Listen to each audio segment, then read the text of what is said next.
நான் இன்றைக்கி நூடுல்ஸை கொஞ்சம் சிம்பிளாகவும் ஈஸியாகவும் டிஃப்ரெண்ட்டாக பண்ணியிருக்கேன். எப்படி செய்யலாங்கிறத பார்க்கலாம் வாங்க.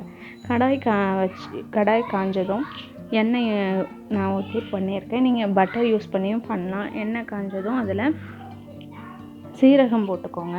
சீரகம் பொரிஞ்சதும் வெங்காயம், பச்சை மிளகாய் இது நல்லா கோல்டன் ப்ரௌன் ஃப்ரை ஆகிற வரைக்கும் நம்ம ஃப்ரை பண்ணிக்கலாம், வதக்கிக்கலாம்.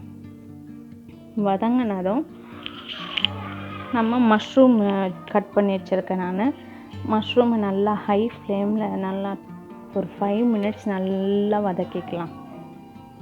ஸ்லோவில் வச்சோன்னா அதுலேருந்து வாட்டரியாக நமக்கு வந்துடும். நல்லா ஹை ஃப்ளேமில் அதை நல்லா வதக்கிட்டு வேக வச்ச ஸ்வீட் கார்னை போட்டுக்கோங்க. அதையும் நல்லா ஹை ஃப்ளேமில் வதக்கிக்கலாம்.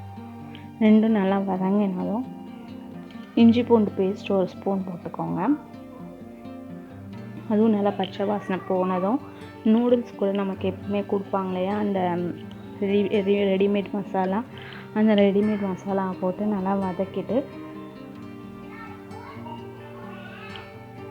தேவையான அளவு கொஞ்சமாக தண்ணி ஊற்றிக்கலாம். அதோடைய பச்சை வாசனை போகிற அளவுக்கு, அந்த மசாலாவோட ஸ்மெல் போகிற அளவுக்கு தண்ணி ஊற்றி கொதிக்க விட்டதும் நல்லா கொதி வந்ததும் அந்த ஸ்மெல் போனதுக்கப்புறம் நல்லா கொதி வந்துடும். கொஞ்சம் அந்த இதெல்லாம் போட்ட வெஜிடபிள்ஸும் வதங்கிடும். வேக வச்ச நூடுல்ஸ் இருக்கு இல்லையா, நம்ம என்ன நூடுல் யூஸ் பண்ணியிருக்கோமோ அந்த நூடுலை நல்லா பாதி அளவுக்கு வேக வச்சு எடுத்ததும் அந்த கிரேவியில் போட்டு நல்லா மிக்ஸ் பண்ணோன்னா நமக்கு சூப்பரான ஒரு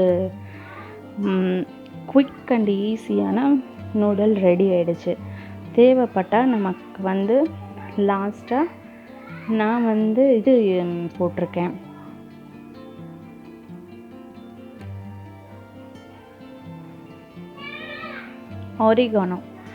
ஆரிகானோ யூஸ் பண்ணி நான் மிக்ஸ் பண்ணிட்டேன் லாஸ்ட்டில்.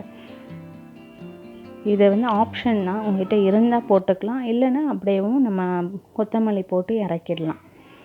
சூப்பரான மஷ்ரூம் ஸ்வீட் கார்ன் யூஸ் பண்ணி நூடுல் ரெடி.